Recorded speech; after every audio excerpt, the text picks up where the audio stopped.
C'était qui un jour a parlé de la nuit noire de l'âme? Il y avait un mec qui un jour il utilisait cette expression pour parler de, tu vois, quand l'individu traverse des moments dans la vie où il croit de toucher à des choses hyper profondes, Mhm. hyper profondes, donc profond dans le sens aussi de lourd, tu vois, de très, très terrien, très, très, voilà.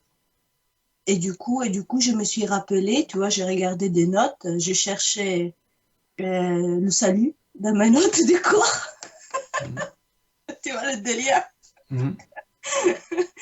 Et, et du coup, je retrouve ça et ça me touche, ça me fait un truc. Voilà. Du Mhm. coup, l'étude de soi, après, tu vois, je me suis dit, j'ai dit, ouais, mais à un moment Et, et- donné, et comment tu as entendu soi, toi? mais voilà, Moi, moi, voilà, voilà, très bien, c'est là que je voulais t'amener et tout m'amène aussi. À un moment donné, je me suis dit, mais en fait, c'est quoi ce truc? C'est quoi ce truc, en fait? C'est quoi oui, le... oui, c'est-à-dire que quand on parle du soi en français, moi je sais jamais de quoi la personne parle. En français, hein. Est-ce que la personne est en train de me parler de elle-même, de son ego, d'une certaine façon? Enfin, de son ego, c'est ça qu'on appelle l'ego. L'ego, tu sais, en français, ego, moi, c'est pareil. Moi, on peut dire moi ou ego. Mais alors, le soi avec un S majuscule, en général, on traduit Atman par soi avec un S majuscule. Hmm, Et évidemment, Atman n'a aucun rapport avec moi. Aucun. that's the point. Atman, c'est le divin en mon cœur. Atman, c'est le divin dans mon cœur. Ouais. Et déjà, il est où mon cœur? C'est le divin au centre de moi. Au centre. Et c'est qui ce moi? Ah bah, justement, moi, c'est des mémoires de l'humanité tout entière qui sont tissées d'une certaine façon pour que Joachim apparaisse et qui sont tissées, les mêmes mémoires de l'humanité tout entière sont tissées un peu différemment pour que chut, apparaisse. Tu vois bien la limitation, hein, tout ça. Bah, moi, Joachim, je suis limité. Oui, voilà. Et Ah du oui, coup, la prise de conscience de cette limitation incroyable c'est bien. me pousse ce matin à écrire ce post et à mettre hashtag l'humour sauvera le monde. Parce qu'à un moment donné, Ouais. j'ai écrit pour une progression. C'est quoi que j'ai écrit pour une progression pédagogique, je sais pas quoi. Oui, Et et après, ça m'a interpellé, justement. Je suis pour. et à la fin, j'ai écrit hashtag l'humour sauvera le monde. Ouais. Parce qu'en fait, c'est quoi le délire de la progression pédagogique dans le yoga, dans les yogas? Tu vois ce que je veux dire? Eh ben, c'est un plan. Il y a un plan. C'est juste un plan. Il y a un plan où il faut bien s'occuper de ça. Il faut être un bon petit élève et un bon petit enseignant qui fait bien le job. C'est seulement un plan. C'est pas l'existence tout entière, ça. C'est juste un plan. Il faut bien faire le boulot. Hmm, Et il faut faire de la bonne pédagogie, bien, bien vraie. hmm. Tu vois, il y a une partie de moi qui entre en réaction avec cette idée. Mais parce il faudrait pas que moi, nous nous retrouvions enfermés dans ce plan où on est un bon petit enseignant. Il faudrait surtout pas qu'on se retrouve enfermé là-dedans. Ce serait dommage pour le monde et pour nous-mêmes. Mais par contre, faire bien le job dans ce plan-là, comme dans tous les plans, c'est Mais pas de tu vois bien problème. la dichotomie de la chose, tu vois bien le côté schizophrène de la chose. Non? Non, pas Je vois pas de côté schizophrène. Je vois un côté grand écart. C'est que mon comportement dans le monde humain, pour moi, le grand écart, je te le dis, c'est mon comportement dans le monde humain, comme fourmi de la fourmilière. Il faut que j'ai plein de bons comportements et en même temps, mon engagement de yoga dans une éthique pour me joindre à, aux lois plutôt cosmiques ou divines, ben, ou les lois qui sous-tendent la nature, quoi. Ben, là, je suis en grand écart. Je suis en grand écart entre mon désir d'être avec les lois cosmiques et d'être avec les lois du monde humain qui sont différentes souvent. Il est là l'écart, mais c'est pas un écart. Tu vois, c'est pas moi qui ai un problème. C'est que le monde humain et le monde cosmique souffrent d'un écart. Moi, tous. Tu es sûr de cela, je sais pas de quoi. de cet écart entre les lois cosmiques et les lois du monde humain? Une question de plan encore. Tu peux regarder tout ça de très haut et dire, oh, il n'y a pas d'écart. Ouais, Le parce monde que du... moi, ouais, c'est ça en fait. Il n'y a pas d'écart en fait. Ça dépend du point de vue. Si tu regardes tout ça de loin et de haut, tu te dis, il n'y a pas d'écart, c'est vrai.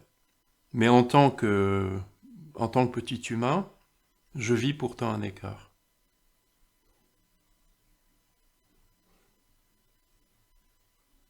Mais du coup, cet écart, pour moi, c'est cette histoire dont on parlait tout à l'heure. C'est euh, ce lien avec les mémoires, pour moi. C'est ça, Mhm. en fait, qui crée l'écart. Parce que s'il n'y avait pas ça, s'il n'y avait pas cette identification, entre guillemets, Ça, avec tout ce c'est, que nous dit, mhm. tout ce que nous croyons être, Ça, c'est notre condition humaine. Personnellement, je suis OK avec la condition humaine. Je suis un être humain, je suis limité, je suis pris, tu vois, pris dans la condition humaine. C'est-à-dire que d'une certaine façon, pour utiliser un gros mot, je suis possédé. Je suis possédé par mon rôle de fourmi dans la fourmilière et je désire ardemment me joindre à des règles cosmiques que je vois comme étant plus vraies que les lois votées par le Parlement, par exemple, tu vois, pour être très basico-basique. Lorsque je ne suis pas satisfait des lois votées par le Parlement et qu'elles me semblent en décalage avec le vrai, eh bien je souffre de cet écart. Et c'est tout à fait normal pour un être humain. Il n'y a pas, tu vois, il n'y a rien d'extraordinaire. Pour un être humain, c'est normal de vivre cet écart-là. Donc maintenant, qu'est-ce qu'on fait? Je me joins à Dharma. Très bien, c'est bien de prendre connaissance des lois, je sais pas moi, la gravité terrestre, la digestion, la façon dont nous sommes les enfants les uns des autres, enfin, tout ce que tu peux imaginer de l'enseignement de yoga, par exemple. L'enseignement de yoga est censé nous permettre de toucher ce cosmique, dans le sens de ne plus être seulement enfermé, possédé dans les lois temporelles du monde humain. Bon, et ça devrait être ça. c'est ça l'enseignement de yoga. Et des fois, j'ai la sensation, chez moi, donc l'individu que je crois d'être, les histoires des mémoires, machin, Oui, mais que tu crois être, mais que tu es. mais ça crée, dans les derniers temps, ça crée une sorte de euh, euh, un mélange entre la frustration, l'énervement, euh, tu vois un peu Bien l'élève qui sûr. se rebelle, la rébellion, quoi. L'état de rébellion et cette panique à l'intérieur de soi, ça me fait rire, ouais. Cette panique de dire, mais non, mais non. Et pourtant, oui, Il n'y a pas de problème avec ça. Bah oui, je vis la même chose que toi. il n'y a pas de problème avec ça. Non. Le problème, c'est d'avoir un problème. Le Mais, problème, c'est d'avoir un problème. Et oui, mais ouais. quand on a le problème, il y a un niveau d'acceptation. La condition humaine, c'est comme ça. Mais ça n'empêche pas de se joindre au vrai. Ça n'empêche pas d'être en relation par instant avec les êtres, les événements. Est comme si, par absurde, cette recherche d'unité a amené ma personne à vivre encore plus la séparation. Ouais. Vouloir être libre de la condition humaine alors que c'est impossible, ça provoque de la souffrance. Bien sûr.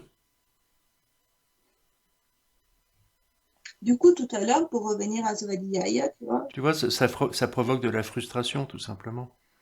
Je désire être libre de la condition humaine, et je constate que ça marche pas, mon désir de liberté absolue, alors je suis frustré, et je souffre. Mais c'est humain, quoi. Mais en même temps, c'est con, on n'est pas obligé de vivre ça. C'est vraiment pas obligatoire. ok, ça me plaît. Bah, la seule solution que je connaisse pour ne pas vivre cette frustration, c'est d'accepter la condition humaine qu'est la mienne. Alors ça fait un socle de départ pour une aventure nouvelle que celle qui était fantasmée. Je suis ignorant, tu vois, je suis ignorant et alors, ça ne m'empêche pas d'ouvrir des interstices de relations vraies aux êtres, aux choses, aux événements, au monde. L'un n'est pas incompatible avec l'autre. Je peux rester ignorant, c'est ma condition de base, mais cultiver des accès répétés, et ça fait même une pratique après. Une fois que tu vois le chemin pour avoir un instant de connexion, de relation pleine et entière, on dit samadhi dans l'enseignement de yoga. Ben, et quand tu vois un peu le chemin que tu prends à chaque fois, tu peux cultiver ce chemin. Ça, c'est le sens de l'enseignement de yoga. De se mettre à cultiver un chemin que tu reconnais, et petit à petit, tu pratiques ce chemin-là, et il y a une possibilité de répétition de cette joie d'être avec, quoi. Le sens général de l'enseignement, pour moi, il est là. Et les techniques, les pratiques, les ceci, cela, c'est au service, ce sont des moyens. Utiliser gymnastique corporelle, utiliser la danse, utiliser la marche, utiliser la relation à l'espace, au bord de l'océan ou dans la montagne, ou utiliser l'assise. Tu vois, l'assise, le cœur du truc, c'est l'assise. Et quand on n'a plus envie d'utiliser quoi que ce soit, Ça change rien.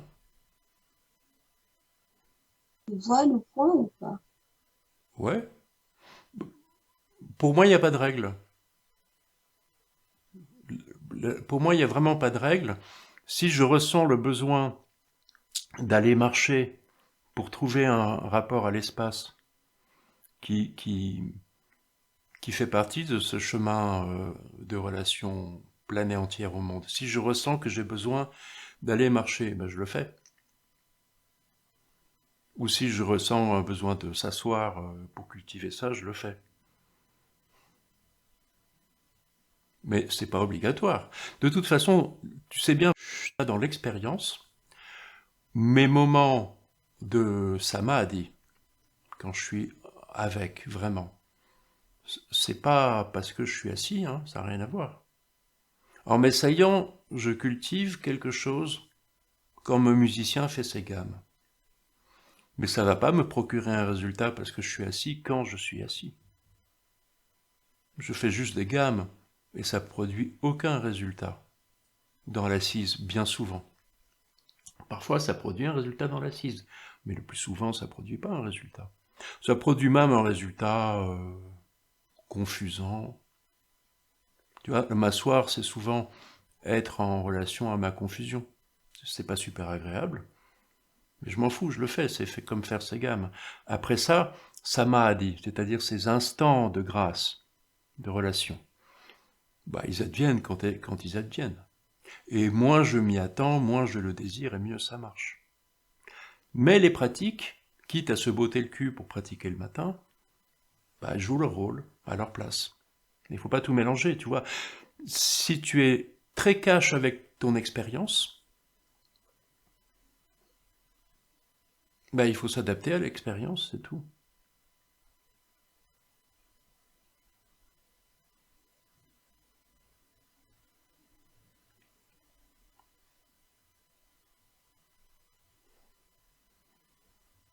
La grande difficulté, elle est spirituelle. C'est-à-dire que c'est toutes ces idées sur la spiritualité qui rendent les choses difficiles. Ce qui rend pour moi le pire écueil pour la simplicité d'être humain, c'est de croire en Kaivalya, tu vois, ou en l'éveil total et définitif.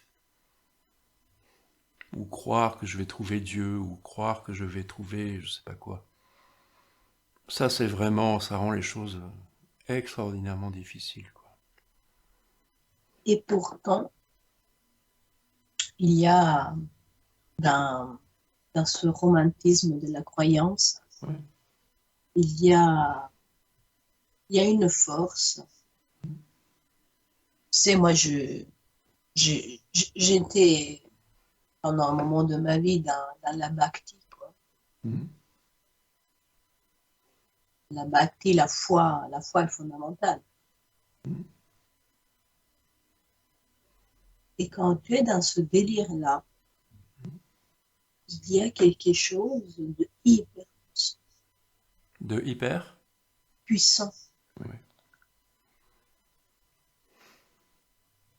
Et puis, tu te rends compte que tout peut être hyper puissant Mhm. et tout peut être rien. Et du coup, quand on rentre dans la phase du rien, Mhm. quand on touche à la phase du rien, là, c'est Vipassana 24 heures sur 24. Moi, je suis une adepte de Vipassana dans la mesure où rien ne m'était révélé de façon aussi claire sur moi-même que cette assise silencieuse, contraignante, Mhm. fatigante, violente, très, très, très violente. Mhm. Et, et en même temps, c'était c'est d'un, d'un doux, c'est un éclat d'amour incroyable. C'est un Mhm. cadeau hyper Mhm. fort. Mhm. Et, et ça, cette assise-là, ce silence-là, bien sûr, ça marche. Mhm. Bien sûr, c'est important. C'est une expérience significative de s'asseoir 10 jours en silence dans un endroit, une sorte de colonie de vacances spécialisée dans la méditation comme chez Goenka. Euh, c'est pas une partie de plaisir, mais ça donne une expérience significative d'entrer en relation avec ce qui me compose les tripes. Mais il y a des moments où C'est même excellent. it's done, it's done, Mhm. stop. Il y a des moments même où ça, basta, allez, finito. Oui, c'est 10 jours de pratique en silence dans une colonie de vacances laborieuses. Euh, c'est un, c'est juste une façon de se mettre le pied à l'étrier de ce que c'est que accepter d'être en relation avec ce qui m'importe, ce que j'ai dans les tripes. Dans ces 10 jours d'assises et de silence, pour la plupart des personnes d'une façon ou d'une autre, les façons sont multiples, mais ce qui ressort, c'est ce qui est important pour moi, ce qui me ressort souvent en pleine gueule. Mais ça, ça peut être tous les jours. tous les jours quand on accepte, voilà, la pratique, quand on accepte de se placer. Bah, disons que si tu as accepté de pratiquer ces 10 jours de Vipassana, peut te donner un point de repère très important pour toi, que c'est pas dramatique d'être en relation avec ce qui j'ai dans les tripes, au contraire, ça peut être instructif, même si c'est pas très marrant, c'est une bonne chose et ça produit pas de dégâts. Souvent, il y a une peur chez les personnes qui sont débutantes dans l'assise, il y a une peur de l'assise.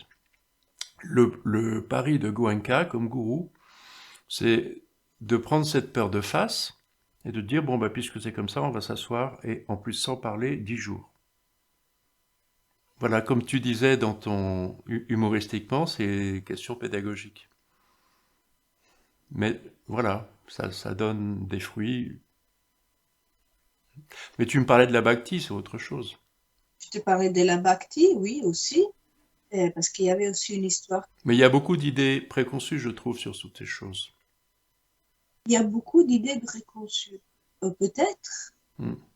peut-être il y a des idées préconçues, mais en même temps, il y a aussi des choses déjà vécues. Hmm. C'est pas des trucs que j'ai lus dans les bouquins. C'est-à-dire que, Le façon de le nommer, c'est-à-dire tu as bien vécu, et ça c'est pour tout le monde pareil. Bien sûr, tu as une expérience de l'existence qui, à mon sens, devrait rester primordiale. C'est très important de garder le lien aux mémoires vraiment. Mais les mémoires sont teintées par les mots.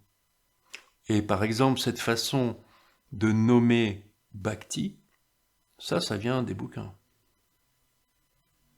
Ton expérience ne vient pas des bouquins. Certainement pas. Mais par contre, le mot Bhakti, oui, j'aurais pu te dire que mon expérience est teintée de moi et moi passer dans des ashrams à hmm. pratiquer des Et rituels. qu'est-ce qu'on t'a raconté sur la Bhakti Donc la Bhakti, j'imagine qu'on t'a parlé des Bhakti, Bhakti Marga, Voilà. Jnana Marga, etc. Ah, il y a les trois plus le quatrième. Tout ce qu'ils peuvent raconter sur la bhakti, peu importe, c'est ce que tu vis. Ouais. C'est cette chose de poser au dehors de soi, de ce que l'on croit le soi, de son ego, de tout ce qu'on veut, de sa personne. Euh, Poser tout dans quelque chose, d'un objet extérieur, de se placer, qui après, c'est pas vécu comme quelque chose d'extérieur, c'est extérieur dans la forme, parce que on Ouais. le, c'est un catalyseur, entre guillemets, si on parle Ouais. de, voilà. Et du coup, d'être là et d'être dans la transcendance, en fait. Finalement, tout ce que tu vis, quand tu vis dans des centres, dans des ashrams et tout ça, tu vis la transcendance. Tu transcends tout ce que ça peut être, tes volontés, tes désirs, tes machins. C'est un peu comme l'histoire de Goenka, hein, c'est le même délire. Hmm. Seulement, tu changes la forme, en fait. Hmm. La forme est différente. Et encore, assez peu différente, parce que dans tous les cas, tu es en colo. Oui, dans tous les cas, tu es un peu... Mais, mais, Donc tu vois, ça fait une forme, ça fait déjà une forme très différente. Loue un gîte, toute seule, 10 jours. Ça, c'est une forme extrêmement différente d'être en colo. Extrêmement différente.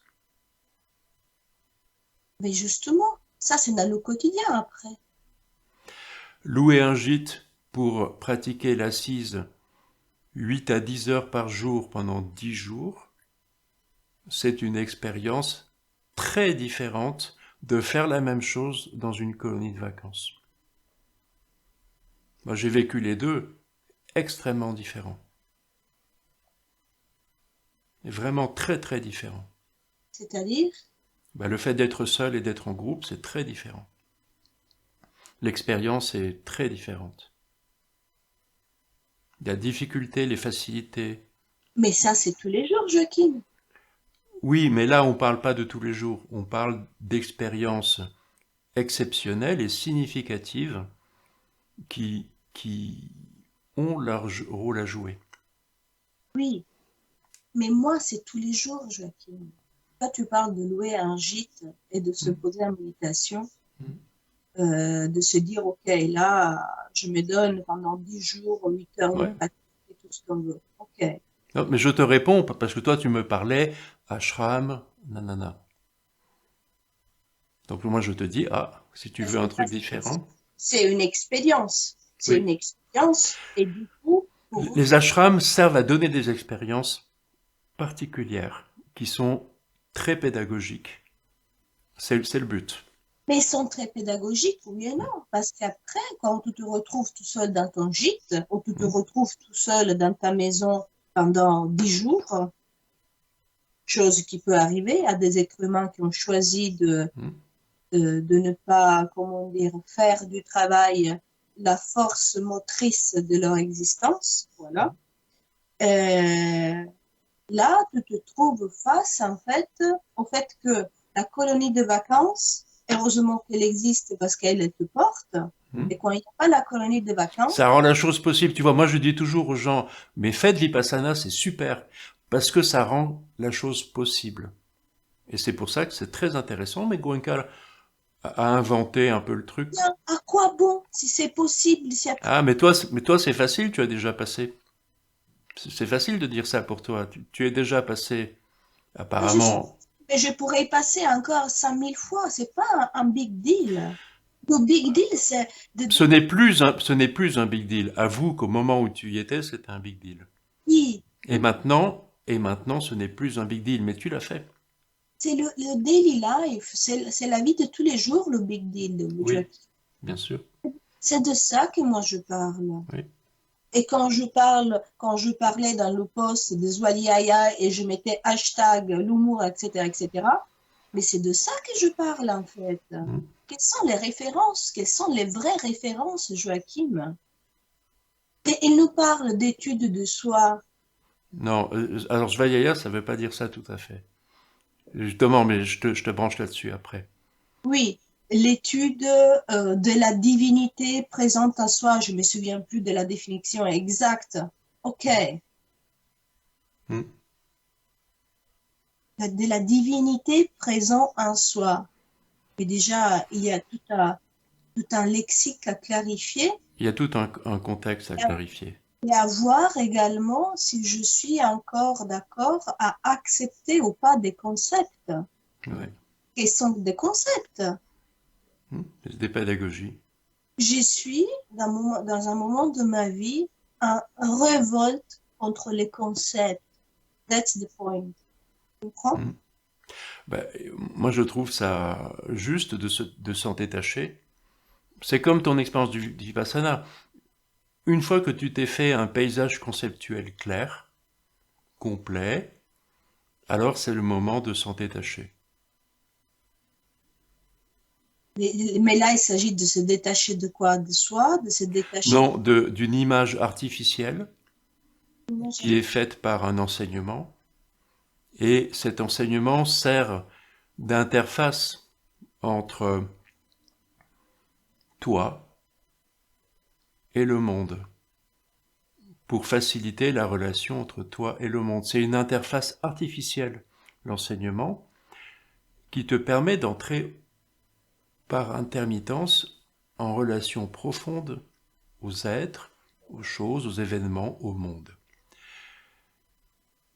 Et cette interface, qui est traditionnellement dans l'enseignement de yoga faite de mots de sanskrit, très conceptuels, dans une langue spéciale, en plus, tu vois, ils ont poussé le bouchon très loin, d'utiliser une langue qui soit plus claire et nette conceptuellement que nos langues maternelles. N'importe quelle langue maternelle. Indienne ou européenne, on s'en fiche, c'est pareil. Eh bien, une fois que cette relation de samadhi est possible, c'est le moment de se détacher progressivement de l'enseignement. Tu vois, c'est juste parce que la vraie question, c'est d'être en rapport à ce qui advient pour moi. Ce qui advient, je dis, les êtres, les choses, les événements, le monde. Donc il y a un enseignement au départ, mais il arrive un moment où cet enseignement est un frein. Ouais, un frein. Tu vois, là, je te parle de façon linéaire. En vérité, dans l'expérience, c'est plus par cycle et par à-coup.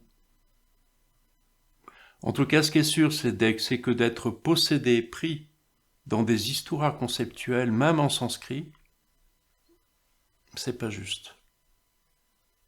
C'est pas juste, mais quand tu parles de ça. Tu parles comme ça. Personnellement, j'enseigne, au travers de la langue française et du sanskrit, le b.a.-ba de l'enseignement de yoga. Toutes formes confondues. Les formes, c'est autre chose. On peut en discuter aussi, mais ce qui est important, c'est le verbe. Donc il y a le sanskrit qui est fait pour faciliter, mais il ne faut surtout pas rester prisonnier de cet enseignement. Comme Vipassana ou je ne sais quelle retraite que tu peux faire, c'est le big deal du moment au moment où tu le fais. Après, c'est plus le big deal. Le big deal, c'est de s'en détacher de façon à ne pas être enfermé, bien sûr. Mais ce qui se passe en réalité, c'est que on circule. Tu vas laisser tomber l'enseignement, être dans le monde, puis il va se passer un truc. Tu vas être obligé peut-être de revenir à l'enseignement, etc. Tu vois, ça se passe par cycle. Ça, c'est beaucoup plus vrai que maintenant j'ai dépassé le niveau, j'ai plus besoin de l'enseignement. C'est pas comme ça que ça marche en réalité. Il y a des cycles, des vritti, comme on dit. Donc, je me détache de l'enseignement, j'y reviens, et par la pratique de ces cycles, détachement, j'y reviens, alors je peux m'en détacher progressivement de plus en plus au fil du temps. Ça devient de moins en moins important, parce que c'est intégré par l'expérience. Ça, c'est le fonctionnement de l'humain, je trouve, avec l'enseignement de yoga. Ou avec, tu vois, tu pourrais, dès que je parle de yoga, toi, tu peux, moi en tout cas, moi je fais musique, danse, parce que on accepte pour les artistes, tu vois, les musiciens, les danseurs, on accepte qu'il y ait une certaine discipline, mais c'est parce qu'elle est au service d'un art et d'une harmonie, d'une mélodie, d'une harmonie. Donc on accepte une certaine discipline au service de l'art. L'enseignement de yoga devrait vraiment être vu comme ça. C'est-à-dire de jamais perdre de vue, on perd de vue, mais de jamais perdre de vue dans l'essentiel que ce qui compte c'est l'art, la relation pleine et entière à l'harmonie, dharma.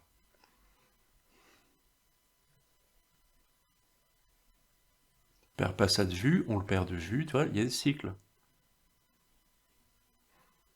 Et l'enseignement, c'est comme notre discussion maintenant, comme notre échange maintenant, c'est une façon de brasser tout ça. C'est tout. C'est déjà beaucoup, je trouve.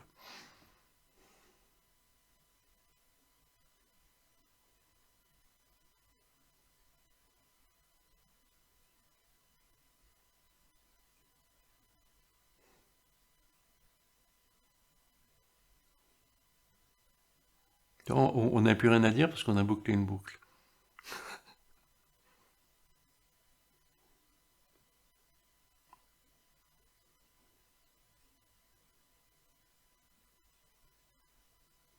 Mais svadhyaya, ça parle de ça.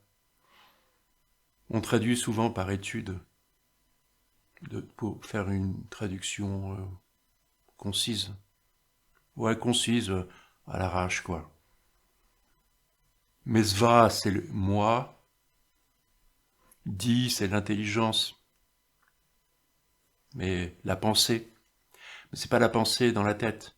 C'est la pensée pure relation au monde. Samadhi. Et svadhyaya, c'est pris dans un sutra qui est par svadhyaya l'union totale à la divinité d'élection. Parce que c'est védique. et je trouve ça bien de revenir un peu aux racines de cet enseignement, c'est que dans le monde védique et la pédagogie védique de la magie, du chamanisme, si tu veux, il y a un moment de cette éducation qui est pas le niyama. Tu sais, Svadhyaya, c'est dans les niyamas, mais en face de Svadhyaya, dans les yamas, il y a brahmacharya, qui est se conduire selon la parole Brahman. Brahman, c'est la parole que les rishis entendent et que donc moi, je peux entendre, me conduire selon cette parole. Ça, c'est dans les yamas. Et juste en face, dans les niyamas, il y a Svadhyaya. Parce que mieux je me conduis selon la parole absolue, et mieux je suis dans l'étude qui est Svadhyaya, union totale à la divinité d'élection. Le contexte de tout ça, c'est que dans le rituel védique, tout le monde n'a pas le même job. Il y en a qui font le feu, il y en a qui scandent les formules sacrificielles, il y en a qui sont musiciens, il y en a qui regardent en silence. Et tous ont une éducation différente et un lien, en ce sens, peut-être avec une divinité différente. Et donc le truc, si tu veux, qui est dans le monde védique, c'est bien de faire le parallèle avec nous, c'est que nous aussi, nous sommes à des places différentes. Et que ce concept de Svadhyaya, ça fait appel à « oui, au fait, c'est quoi ma place ?» Et donc, pour moi, dans mon cas, ça veut dire quoi étudier selon la parole absolue que je peux entendre? Tu vois, c'est vachement malin. Le contexte, il est là, c'est oui, tiens, pour moi, c'est quoi?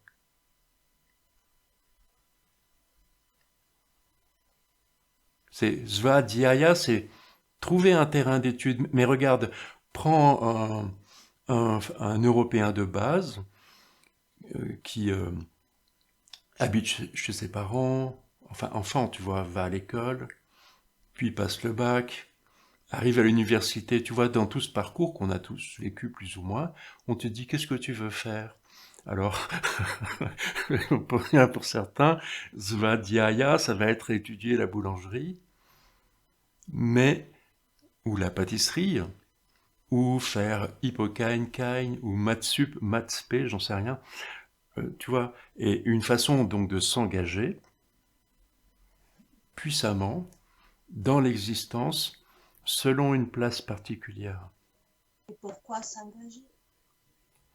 Parce que l'engagement plein et entier, que ce soit dans une activité du monde temporel ou dans cette activité si particulière que de toucher la vérité du yoga, de toucher la vérité, virgule, de l'engagement dans l'enseignement de yoga, c'est du même ordre. Il y a l'engagement tapas, tu vois, dans cette fin de... On dit que les 3 derniers niyamas, c'est Kriya Yoga. Donc c'est tapas, Svadhyaya, Ishvara Pranidhana. Tu vois, pour continuer les architectures un peu marrantes. Donc il y a la ferveur de l'engagement, elle vaut si tu veux devenir pâtissier, artiste, mathématicien, et au service de cela, dans le monde védique, tu vois, mais en parallèle avec nous, l'enseignement du yoga ne sert à rien dans le monde védique. L'enseignement du yoga, c'est au service d'une activité dans le monde temporel. Et c'est là où nous, on se trompe souvent. C'est qu'on va chercher midi à 14h dans des trucs, l'éveil spirituel, machin, ça n'existe pas dans l'enseignement du yoga, ces idées de spiritualité, il n'y a pas. Tu vois, il n'y a pas de séparation entre le corps et l'esprit dans cette vision du monde. Donc l'idée de spirit n'existe pas, tu n'as jamais entendu parler de ça dans l'enseignement du yoga. Donc si tu veux, on fait des fausses routes et on ne se rend pas compte que là, on nous parle juste de toucher le vrai, mais dans une activité de boulanger de mathématiciens ou de danseurs, ou d'officiants chamans. Hein, l'enseignement de yoga, c'est a priori spécialisé dans le chamanisme, mais ça peut servir finalement à toute autre activité. Bon, bah, avoue que dans les études universitaires, l'enseignement du yoga manque. Ce serait une méthodologie de la vérité. Ça, ce serait si l'enseignement du yoga existait à la fac, ce serait méthodologie de la vérité au service de la vérité, surtout, mais dans un second plan de la pâtisserie, les mathématiques ou je sais pas quoi, ou l'art. Pour moi, les choses sont très claires comme ça. Donc il y a ce Kriya Yoga qui est l'engagement dans sa ferveur, tapas, dans sa qualité de qu'est-ce que c'est, Svadhyaya, et la question de la bhakti, c'est enfin Ishvara Pranidhana, qui est Ish la puissance, hein, et la Shakti, et Ishvara la divinité. Tu vois, on ne dit pas Devata. Dans le sutra sur Svadhyaya, on dit Deva. Et dans le sutra suivant, on dit Ishvara. C'est pas le même mot. Ishvara, c'est vraiment la divinité dans le sens de la déesse, beaucoup plus. Dans le sens shivaïte, enfin pour moi c'est tout de suite plus shivaïte, pour moi parce que je suis dedans. Tu vois, voilà. Et Ishvara Pranidhana, n'oublie pas que c'est poser au pied de la puissance le fruit de mes actes. C'est-à-dire c'est un détachement du fruit de mes actes. Comme c'est difficile d'être détaché du fruit de ses actes, alors on te dit pédagogiquement, encore une fois, eh bien, c'est difficile de renoncer au fruit des actes, de s'en détacher, eh bien, pose au pied de la divinité d'élection le fruit de tes actes, ça va être facilitant. Et là, on a notre Kriya Yoga, Tapas, Svadhyaya, Ishvara Pranidhana. On n'a pas le Kriya Yoga pour moi. Pour moi, on a juste trouvé un moyen, encore une fois, de ne pas regarder en face les choses. Oui. Parce que cet enseignement que nous brassons là tous les deux, c'est une interface. Tu comprends? C'est une interface pédagogique. Je comprends là où je veux t'amener avec cette réflexion. Et je t'écoute, hein, ton speech est magnifique. Moi, j'adore. Moi, j'adore. Oui, mais dis-moi où tu veux m'emmener. Tu es un super prof. Franchement, tu fais trop bien ton taf. Tu connais trop bien ta leçon. Il y a un point où tout ça, it's over. Oui. C'est le point, je ne sais pas si ça s'appelle saturation, si ça s'appelle, je ne sais pas comment l'appeler. C'est le point de non-retour. Il y a un point où tu as la sensation, c'est le non-retour. C'est comme quand tu quittes une relation, il y a un moment où tu sais qu'il y a un point de non-retour. Donc toi, le blabla de l'enseignement et du sanskrit, c'est le point de non-retour. Dans ce moment de ma vie, par rapport à la relation que je vis avec les enseignements, tu vois, la relation avec il y a une rupture. Il y a un point de non-retour. Moi, je trouve ça très bien. Tu trouves c'est très bien? Ouais. D'accord. Écoute, peut-être c'est très bien. D'un point de vue... C'est nécessaire de ne pas être prisonnière des enseignements. Donc, tu en as beaucoup entendu, eh ben, tu fais ta rupture.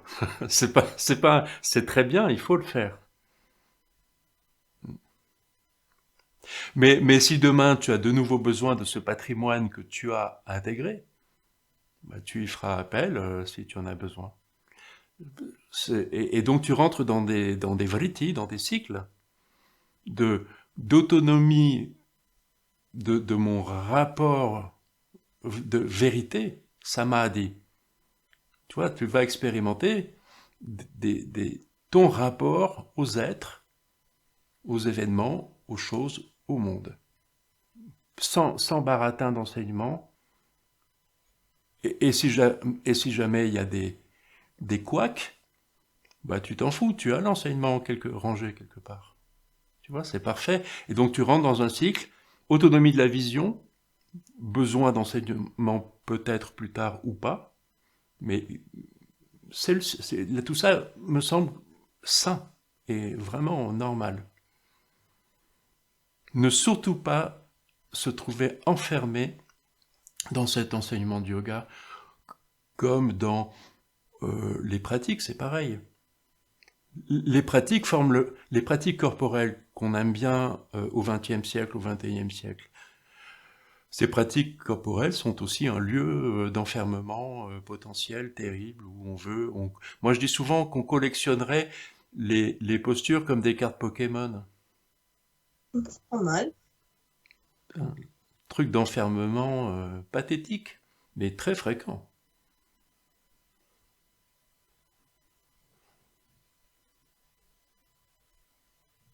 Et pourtant,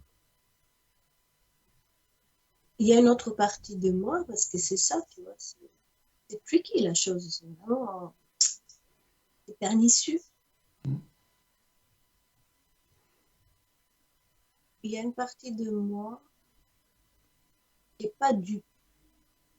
Il y a une partie de moi, tu vois, qui regarde tout ce mouvement, cette action, cette réaction, cette colère, tout ce qu'on veut, cette lassitude, cette bla bla bla bla bla bla bla bla. Cette partie de moi qui me parle et me dit, mais en fait, tu te racontes des histoires, mais si vraiment c'était over, comme tu dis, tu n'en parlerais même plus. Qu'est-ce qui est over? Qu'est-ce qui serait over? La relation avec les enseignements, si j'étais vraiment OK avec le fait de dire c'est bon, basta, je ne veux plus entendre parler, c'est que des conneries, c'est dans la pire des expressions, c'est que de la merde, machin, là, Non, mais c'est bien, tu fais les questions, les réponses. Tu fais les questions, les réponses très bien. Ouais. Joachim! Mais on dit la même chose tous les deux.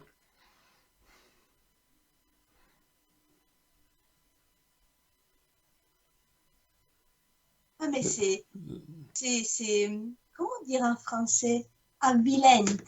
Ça te, c'est fatigant.